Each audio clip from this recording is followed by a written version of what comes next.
மக்களுடைய சைட்லேருந்து பார்த்தா நீ வந்து வாக்குறுதி கொடுத்த வாக்குறுதியை நீ சொன்ன மாதிரி செய்யணுங்கிறது தான் வந்து மக்களுடைய எண்ணம். இப்போ இந்த வீடியோ கொஞ்சம் லென்த்தாக தான் இருக்கும், அதனால் கொஞ்சம் வெயிட் பண்ணி ஃபுல்லாக பாருங்க, அப்போ தான் உங்களுக்கு நல்லா புரியும்.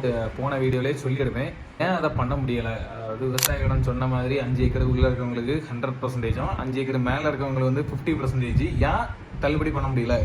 அதாவது எடப்பாடி பழனிசாமி முதலமைச்சராக இருக்கக்கூடிய டைமில் வந்து, அதாவது கரெக்டாக 2021 100% கடன் தள்ளுபடி பண்ணியிருந்து. அதுக்கு மொத்தமாக வந்து 12,000 கோடி வந்து நிதி ஒதுக்கியிருந்து.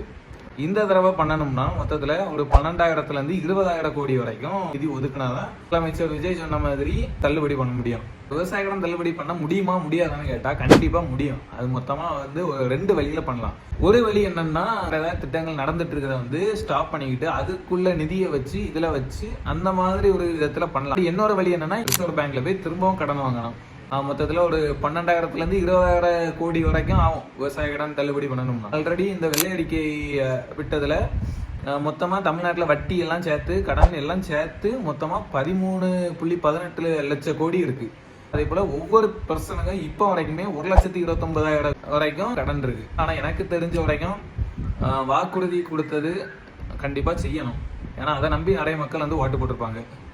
அதனால திரும்பவும் யோசிச்சு ஒரு நல்ல முடிவு எடுப்பாங்கன்னு நம்புறேன். நன்றி, வணக்கம்.